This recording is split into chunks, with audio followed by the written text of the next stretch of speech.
ایک لوہار کی ساری زندگی شیطانی کاموں میں اور گناہوں میں گزری۔ پورا گاؤں لوہار کی حرکتوں کی وجہ سے تنگ تھا۔ ایک دفعہ وہ اپنی دکان پر کام کر رہا تھا تو ایک بزرگ دوسرے بزرگ سے کہہ رہا تھا، اس لوہار کا کیا کریں؟ پورے گاؤں کی خواتین اس شیطان کی وجہ سے گھر سے باہر ہی نہیں نکلتی۔ دوسرے بزرگ نے کہا، جب اس لوہار کی اپنی بیٹی پیدا ہوگی اور کوئی اس کی بیٹی کو بری نظر سے دیکھے گا تب اس کو احساس ہوگا کہ عورت کی عزت کیا ہوتی ہے۔ دونوں بزرگوں کو پتہ نہیں تھا کہ لوہار یہ سب باتیں سن رہا ہے۔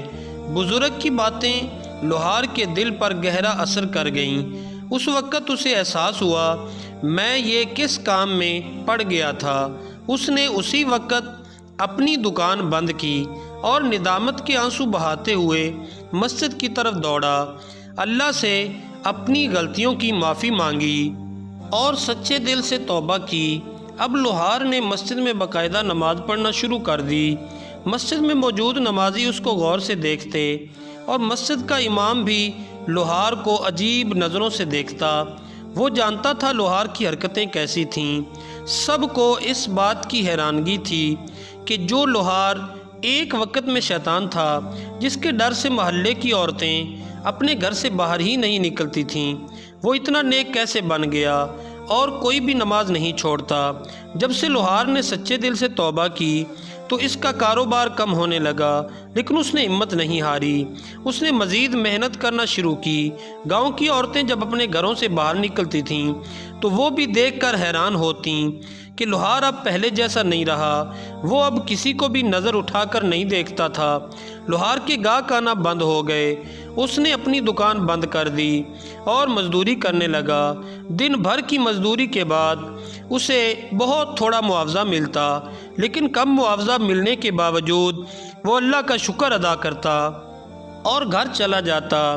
اس کے ایک قریبی دوست نے اس سے کہا، پہلے تم بہت گناہ گار تھے اور تمہارا کام بھی بہت اچھا چل رہا تھا، لیکن جب تم نے توبہ کر لی تو تمہاری دکان بند ہو گئی اور تمہارے حالات پہلے سے بدتر ہو چکے ہیں۔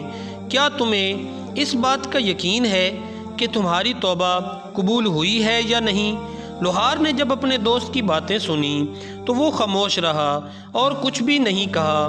اگلے دن لوہار صبح کی نماز ادا کر کے مزدوری کی تلاش میں نکلا، مگر اسے کہیں بھی مزدوری نہیں ملی۔ دوسرے دن پھر تلاش میں نکلا تو دوسرے دن بھی یہی حال رہا۔ کئی دن گزر گئے اور اسے کہیں مزدوری نہیں ملی۔ نوبت یہاں تک پہنچ گئی کہ فاقے کرنے پڑ گئے۔ کئی دنوں تک ایسا ہوتا کہ پورے دن میں صرف ایک وقت کھانا کھاتا اور کئی راتیں وہ بغیر کھائے پیے ہی سو جاتا۔ ایک دن لوہار پریشانی کی حالت میں زمین پر بیٹھا تھا کہ مسجد کا امام لوہار کے سامنے سے گزرا۔ مولوی نے لوہار کو غور سے دیکھا۔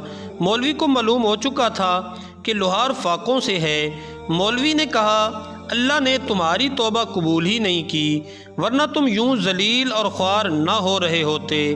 لوہار نے مولوی کو اپنے ساتھ لیا اور اپنی دکان کی طرف چل پڑا۔ مولوی چیختا چلاتا رہا، مجھے کیوں لے کر جا رہے ہو؟ مگر لوہار نے اس کی ایک نہ سنی اور اسے اپنی دکان میں لے آیا اور لوہے کے تخت پر لٹا دیا اور آگ سے ہتھوڑا گرم کرنے لگا۔ مولوی گر گیا اور کہنے لگا، چھوڑ دو۔ لوہار نے کہا، بے فکر ہو جاؤ، میں تمہیں کچھ نہیں کہوں گا، میں تجھے یہاں کچھ دکھانے کے لیے لے کر آیا ہوں۔ میری دکان پر گاہک بے ڈھنگا لوہا لے کر آتے، کوئی کہتا کہ مجھے تلوار بنا کر دو، کوئی کہتا خنجر بنا کر دو۔ میں لوہا آگ پر گرم کرتا اور بے ڈھنگے لوہے کو ان کی مطلوبہ شکل میں لانے کے لیے ہتھوڑے سے ضرب میں لگاتا۔ بے ڈھنگا لوہا آگ کی تپش اور ہتھوڑے کی ضرب برداشت کر لیتا تو اس سے مطلوبہ شکل حاصل ہو جاتی، اور جو لوہا ہتھوڑے کی ضرب برداشت نہیں کر پاتا تو میں اسے کباڑ خانے میں پھینک دیتا۔